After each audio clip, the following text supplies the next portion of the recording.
Bonjour à toutes, bonjour à tous et bienvenue sur TV Vendée dans cette matinale du vendredi 20 septembre. Très heureux de vous retrouver. On salue Antoine qui est en régie.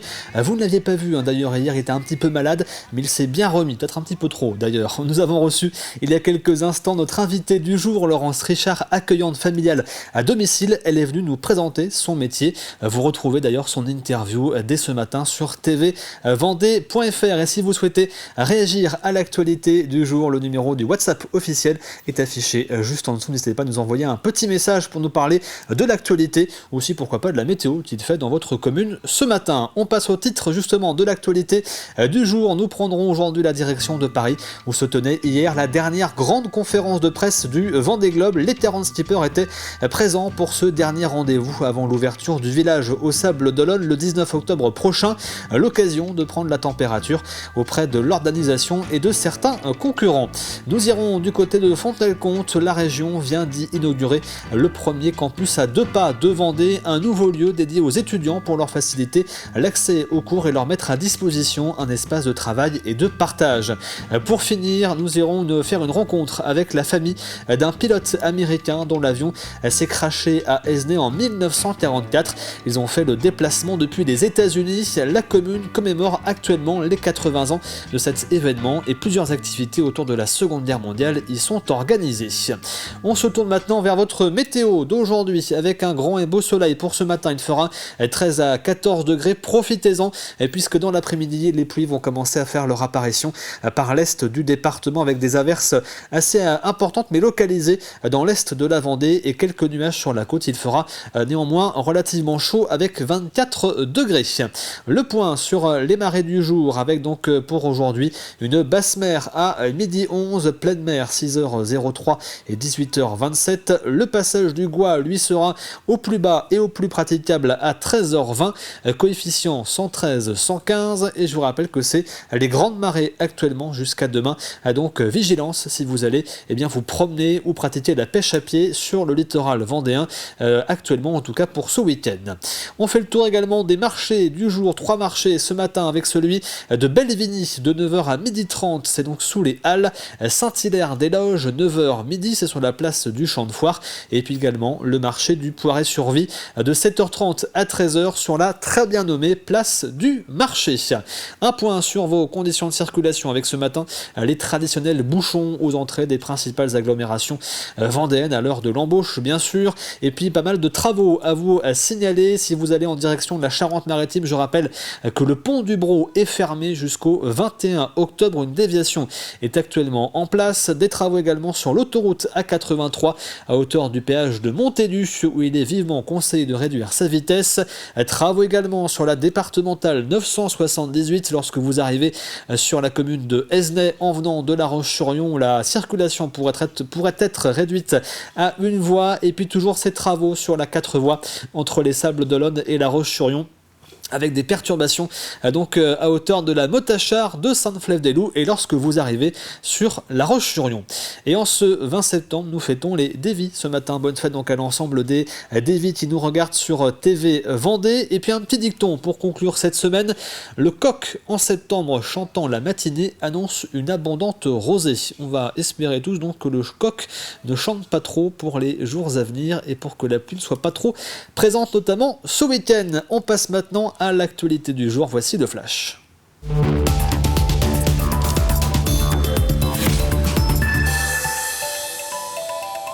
Et on commence avec la formation du gouvernement par le Premier ministre Michel Barnier. Cela fait plusieurs semaines que les négociations entre les différents partis se déroulent. L'annonce de la composition du gouvernement pourrait tomber d'ici dimanche, peut-être même aujourd'hui.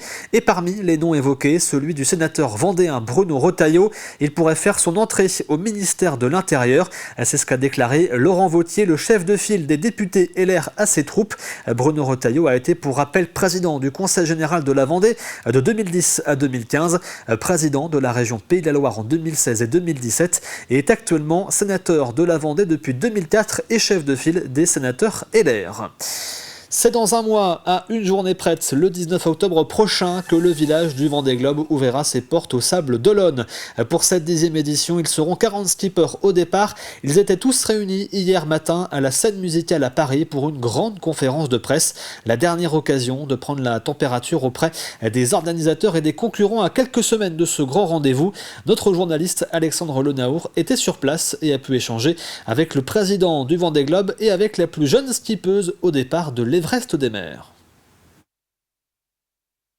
À 52 jours du départ, c'était aujourd'hui la grande messe du Vendée Globe sur la scène musicale de Boulogne-Billancourt. La course a présenté encore une fois cette 10e édition qui partira le 10 novembre prochain avec la présence en quasi-intégralité des 40 skippers qui seront donc sur la ligne de départ. Alain Leboeuf, vous êtes le président de la SEM Vendée, organisatrice de cette course. À la fin de cette conférence de presse, vous avez adressé un message aux 38 skippers très précisément qui étaient en face de vous.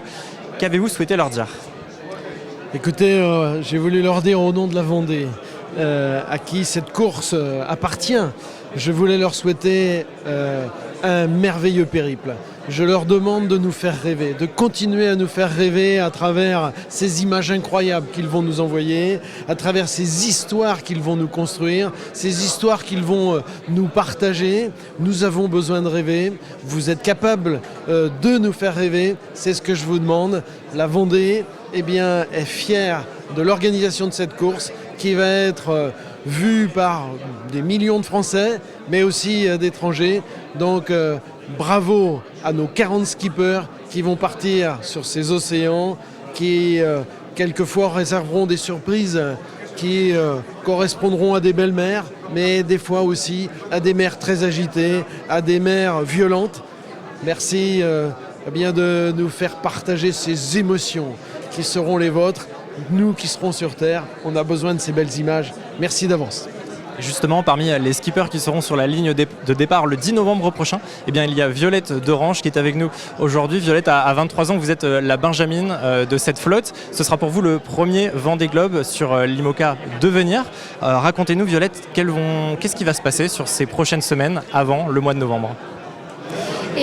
Aujourd'hui, on en est à 52 jours avant le départ du Vendée Globe. Et c'est vrai que depuis un petit moment, je compte les jours parce que la préparation s'accélère. Il y a énormément de choses à faire, que ce soit sur la technique du bateau pour avoir un bateau bien fiable et qui ne casse pas sur la course, ou alors dans ma préparation personnelle sur la stratégie, la météo, la préparation mentale, physique. Le compte à rebours est vraiment lancé et c'est un chamboulement, tout s'accélère. Qu'est-ce qui domine pour l'instant ? C'est de l'impatience, un peu d'appréhension d'y être déjà ? Honnêtement, tous les jours, j'ai une émotion différente. Il y a énormément d'excitation parce que c'est un projet que je prépare depuis maintenant plus de 4 ans. Mais il y a aussi parfois des journées où il y a un petit pic de stress de se dire waouh, ça va être 3 mois en solitaire au milieu de nulle part. Et comme vous le disiez, Alain, on va rencontrer des mers très difficiles parfois. C'est sûr que pendant ces 3 mois, il y aura des galères. Donc il va falloir bien les gérer. Mais je pense qu'il y a surtout l'excitation de partir. Merci à tous les deux. Et puis le prochain rendez-vous, donc, ce sera cette fois du côté des Sables d'Olonne pour l'ouverture du village du Vendée Globe pendant 3 semaines à partir du 19 octobre, avant le moment qu'on attend tous, le 10 novembre, 13h02 pour le grand départ. Et l'une des informations de cette conférence de presse, c'est la confirmation de la présence au Sable d'Olonne sur le village départ du créateur de l'épreuve, Philippe Gentot, donc il sera présent pour cette 10e édition. Un Vendée Globe qui sera bien sûr à vivre sur TV Vendée avec tous les jours depuis le village départ une émission spéciale en direct tous les après-midi. La région Pays de la Loire vient de lancer le campus à 2 pas à Fontenay-le-Comte, le premier en Vendée. Il s'agit d'un tiers-lieu pour permettre à des étudiants de venir travailler sur leur formation à distance tout en rencontrant d'autres étudiants pour rompre l'isolement. Entièrement équipé, ce lieu doit aussi permettre aux étudiants n'ayant pas les moyens de se loger dans de grandes villes universitaires de pouvoir suivre leur cursus, un vrai plus pour l'égalité des chances. Dans les zones rurales de la région des Pays de la Loire, on voit bien que l'accès aux infrastructures, l'accès à l'enseignement supérieur, lié notamment aux difficultés de mobilité, aux difficultés de logement, freine parfois certaines familles et empêche certains jeunes notamment d'accéder à l'enseignement supérieur. Alors, je pense que le dispositif va de plus en plus intéresser les collectivités parce qu'on voit bien les difficultés des jeunes, notamment ici en région, à accéder au logement dans des villes comme Nantes, dans des villes comme Angers. Et si nous n'apportons pas de réponses plus proches et des réponses de proximité des territoires et des Ligériens, ces jeunes et ces moins jeunes n'auront pas accès à l'enseignement supérieur. Non. Pour la municipalité de Fontenay-le-Comte, il s'agit d'une véritable évolution qui pourrait permettre d'intégrer les étudiants en fin d'études du territoire dans le tissu économique local. Ici, à Fontenay-le-Comte, on va pouvoir se former sur des formations supérieures. Et c'est aussi important pour nos entreprises, pour monter en qualité, en compétences, pour que les salariés restent sur nos territoires et puissent accompagner le développement de nos entreprises. Donc ici, on accueillera à peu près une vingtaine de stagiaires chaque année. Pour l'instant, le campus démarre et on a 5 étudiants qui sont inscrits et puis ça va monter en puissance. Ça s'adresse évidemment à des publics particuliers. On a vu d'ailleurs tout à l'heure un jeune étudiant qui a des soucis de santé, donc qui est agoraphobe et qui ne supporte pas d'être dans un amphithéâtre, qui va suivre sa formation ici. Donc on a différents types de formations. C'est vraiment ce qu'on a fait, c'est du sur-mesure, très adapté à différents profils. La communauté de communes Sud-Vendée Littoral vient de signer un contrat pour devenir un territoire engagé pour la transition écologique. Un contrat signé avec l'ADEME, l'Agence de la transition écologique de l'État. Concrètement, cela va permettre à la communauté de communes de bénéficier d'un accompagnement sur sa politique environnementale, notamment sur la création d'un plan d'action. L'objectif de ce dispositif, c'est justement d'accompagner la collectivité pour arriver à structurer un petit peu ces démarches de transition écologique et d'en faire un vrai projet de territoire et de mise en œuvre également de tout ce qui est PCAET, donc le plan climat énergie territoire, mais également le CRTE, de contrat de réussite de transition écologique. C'est un dispositif gagnant-gagnant pour la collectivité, donc on a un dispositif financier et on apporte au global 350 000 € à la collectivité. Mais comme c'est un contrat d'objectifs, ce qui est important, c'est que si la collectivité n'atteint pas les objectifs qu'elle s'est fixés dans ce contrat, eh bien, elle n'aura pas effectivement une partie de la subvention. GRDF a inauguré cette semaine son nouveau siège vendéen à La Roche-sur-Yon, un investissement de 2 millions d'euros pour un bâtiment de 1000 m² à énergie positive permettant à GRDF Vendée de devenir une référence en matière de réduction de l'empreinte carbone, en rentrant également dans le projet de l'entreprise française Mission Décarbonation. On a mis à disposition en fait 70% de notre toiture et nos parkings pour leur donner une double fonction. Double fonction, c'est-à-dire que ces parkings-là sont équipés également de ombrières photovoltaïques. Et puis, si on fait la comparatif avec les deux énergies qui sont équipées sur ce bâtiment-là, sur le chauffage, électricité et gaz, ça représente globalement une production de 15 fois d'énergie renouvelable, 15 fois plus que ce qui est utilisé sur le site. Très concrètement, moi j'invite tout le monde, et les chefs d'entreprise, même les particuliers, à réfléchir en fait, à implanter sur leur structure, que ce soit sur les parkings ou les toitures, des panneaux photovoltaïques pour permettre la production d'énergie renouvelable électrique. Nous en avons déjà parlé, la commune d'Esnay commémore actuellement les 80 ans du crash de Big Red. Le 27 mars 1944, ce bombardier américain s'écrasait en lisière de la forêt de la commune. Plusieurs événements sont organisés autour de cet événement et sur la thématique de la Seconde Guerre mondiale. Plusieurs membres de la famille du pilote ont fait d'ailleurs le déplacement depuis les États-Unis pour assister aux commémorations. Mathis Pires les a rencontrés. Un trou encore présent 80 ans plus tard, en pleine forêt d'Esnay. Causé par le crash du bombardier B-17 Big Red en 1944, il tenait à son bord des soldats américains, entre 20 et 28 ans seulement. Aux commandes de l'appareil, un homme, Julius Lederman, rescapé de l'accident et des Allemands, il décède en 1989, laissant derrière lui de grosses traces. En son hommage, toute sa famille venue des États-Unis est ici, sur les lieux du crash. Un moment particulier pour son fils. C'est très important pour ma famille qu'ils se rendent compte de ce qu'a vécu mon père et ainsi de l'honorer pour le sacrifice qu'il a fait pour aider notre pays à gagner la guerre. Autour du cratère, des débris de l'avion retrouvés sont exposés et des plaques pour raconter l'histoire. Ce mémorial évoque les quelques souvenirs de Joshua avec son grand-père. Je me rappelle quand il rapportait des soldats en jouets, quand j'étais tout petit, et qu'on s'asseyait à table et nous jouions à la guerre ensemble. Il me disait, c'est ça qu'il se passait. Au total, 24 membres de la famille seront présents ce week-end avec un programme chargé dans une forêt totalement transformée en camp américain, avec quelques pièces historiques. Des pièces de carlingue que l'on a récupérées, ainsi que ici les ailes de l'avion que l'on va mettre visibles pour tous, pour que vraiment on soit au cœur du crash de l'avion, avec les débris qu'il a pu y avoir éparpillés tout autour. La cérémonie de commémoration des 80 ans aura lieu samedi matin, au cœur du sentier du souvenir. On se tourne vers votre météo de la matinée maintenant avec un temps clément ce vendredi matin. Quelques nuages au sud du département. Au niveau des températures, comptez 13 degrés à Montaigu, La Chataignerée, Fontenay-le-Comte, La Roche-sur-Yon, Challans et La Tranche-sur-Mer et 14 degrés du côté des Sables-d'Olonne et de l'Île-Dieu. C'est la fin de ce flash. On passe tout de suite au plus de l'info du jour.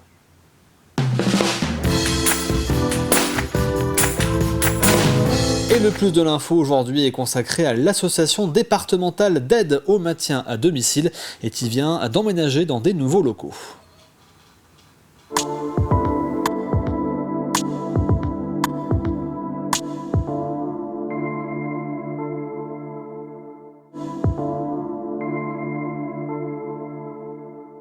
Un service d'aide à domicile, de soins à domicile, hébergement temporaire accueil de jour et le siège social. Donc nous sommes tous réunis dans des modulaires qui étaient auparavant sur le site du CHD où était situé l'HAD, l'hospitalisation à domicile. Et l'HAD est parti dans d'autres locaux, ils ont fait construire et ils nous ont donné pour 1 € symbolique les modulaires.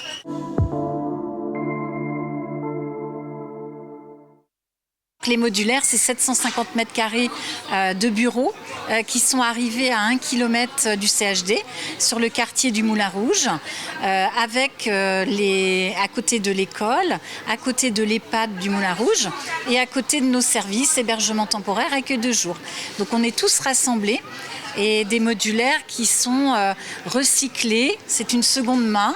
Il a fallu les acheminer jusqu'ici, faire travailler plusieurs corps d'artisans, refaire toutes les normes environnementales, donc au niveau de l'isolation, l'électricité, la climatisation.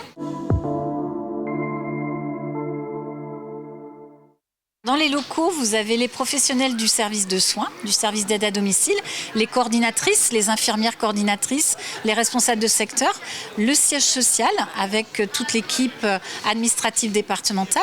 Et puis après les locaux qui ont été installés, on a fait un SAS pour rejoindre l'hébergement temporaire, l'accueil de jour. On va expérimenter un accueil d'urgence à l'hébergement temporaire. C'est une expérimentation soutenue par l'ARS. Et donc oui, dans quelques semaines, on va ouvrir cette place à l'hébergement temporaire pour répondre à des besoins d'urgence. Si quelquefois l'aidant est hospitalisé et que la personne reste toute seule chez elle, on pourra l'accueillir sur une place qui est dédiée que à l'urgence. Alors, je n'ai pas de chiffres en tête, mais en tous les cas, vous l'avez entendu tout à l'heure, les élus ont mis en avant, et l'ARS, les chiffres de la démographie en Vendée. Il y a de plus en plus de personnes âgées et qui veulent rester à domicile. C'est un virage domiciliaire. Les pouvoirs publics soutiennent ce virage domiciliaire. Il n'y aura pas d'autre création de places en EHPAD.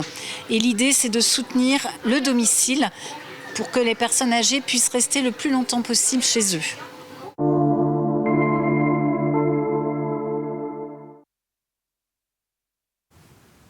Et vous retrouvez bien sûr ce plus de l'info sur tvvendée.fr. Comme tous les vendredis, on passe maintenant à l'agenda.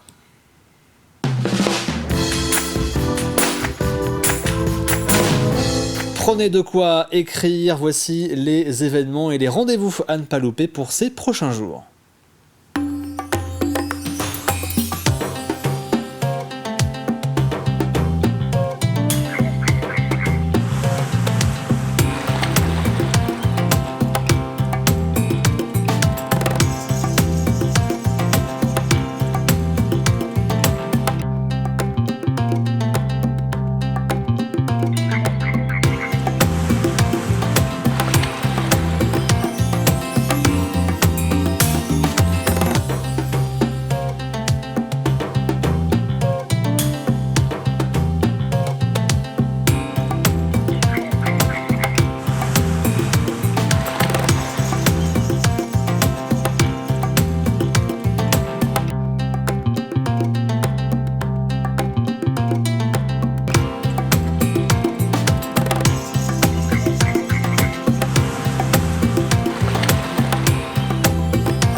Et voilà pour l'agenda des prochains jours. Et je vous rappelle d'ailleurs un événement à ne pas louper, c'est ce week-end à Saint-Jean-de-Mont, Cavale Océane. C'était l'objet de l'invité d'hier, si vous étiez déjà présent avec nous. On passe maintenant à l'extrait du jour.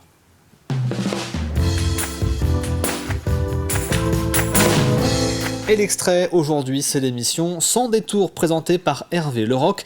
Il a accueilli dans sa voiture Brigitte Leroy, proviseure du collège Sacré-Cœur de La Roche-sur-Yon.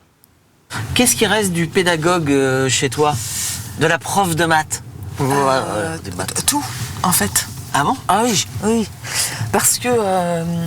alors de la prof, hein, de maths, parce que les maths c'était la matière que je réussissais le mieux au lycée. D'accord. En fait, je suis avant tout enseignante. Ouais. Parce que j'aime les élèves, j'aime la pédagogie, j'aime l'innovation pédagogique. Voilà, j'aime rencontrer des élèves, les aider à grandir. Ouais. Voilà. T'arrives à avoir une relation encore aujourd'hui simple avec tel ou tel élève? En fait, les élèves oublient vite quand on est chef d'établissement. Ouais. Je donne 1 heure de cours par semaine. Ah bon? Ouais. Ah, je savais pas ça. Alors cette année, ça va être annualisé. Ça va être plutôt un paquet, mais je donne toujours des cours. Et en fait, je me suis rendu compte que les élèves, la première heure, voilà, c'est un peu bizarre. Puis après, ils oublient très vite que je suis chef d'établissement. Je redeviens prof de maths. Et alors, qu'est-ce qui est plus difficile à gérer? C'est les élèves ou c'est les profs? C'est pas du tout la même gestion, en fait, même si c'est de l'accompagnement humain. Ouais. Mais je sais pas si... Non, je peux pas répondre à cette question, en fait. L'émission Sans détour avec Brigitte Leroy, donc à retrouver aujourd'hui sur TV Vendée. On passe au rappel des titres de l'actualité du jour. Nous avons pris la direction de Paris, où se tenait hier la dernière grande conférence de presse du Vendée Globe. Les 40 skippers étaient présents pour ce dernier rendez-vous avant l'ouverture du village au Sable d'Olonne. Ce sera le 19 octobre prochain. L'occasion de prendre la température auprès de l'organisation et de certains concurrents. Et je vous rappelle, l'une des annonces principales, ce sera la présence au Sable d'Olonne pour cette 10e édition du créateur du Vendée Globe, Philippe Gentot. Nous sommes allés du côté de Fontenay-le-Comte. La région vient d'y inaugurer le premier campus à 2 pas de Vendée, un nouveau lieu dédié aux étudiants pour leur faciliter l'accès aux cours et leur mettre à disposition un espace de travail et de partage. Et puis enfin, nous avons fini avec cette rencontre avec la famille d'un pilote américain dont l'avion s'est crashé à Esnay en 1944. Ils ont fait le déplacement depuis les États-Unis. La commune commémore actuellement les 80 ans de cet événement et plusieurs activités autour de la Seconde Guerre mondiale y sont organisées. On passe maintenant au jeu de la matinale de cette semaine.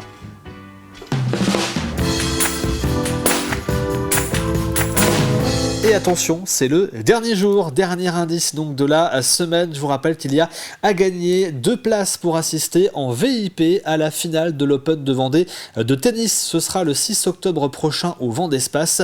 Parmi les têtes d'affiche, on retrouvera les Français Richard Gasquet et Lucas Pouille. Le tournoi commencera lui le 29 septembre. Voici la question de cette semaine. Quel ancien skipper du Vendée Globe va piloter un avion à hydrogène? Je répète, quel ancien skipper du Vendée Globe va piloter un avion à hydrogène? Et voici le tout dernier indice de cette semaine. Ce projet d'avion à hydrogène s'appelle Climate Impulse. Notez bien ce dernier indice, ce projet d'avion à hydrogène s'appelle Climate Impulse. Vous n'avez plus que quelques heures pour jouer. Nous connaîtrons le nom du vainqueur lundi la semaine prochaine. Vous retrouvez bien sûr la question et l'ensemble des indices sur tvvendée.fr et je vous invite à fouiller rapidement dans quelques reportages diffusés la semaine dernière si vous souhaitez trouver la réponse à la question de cette semaine.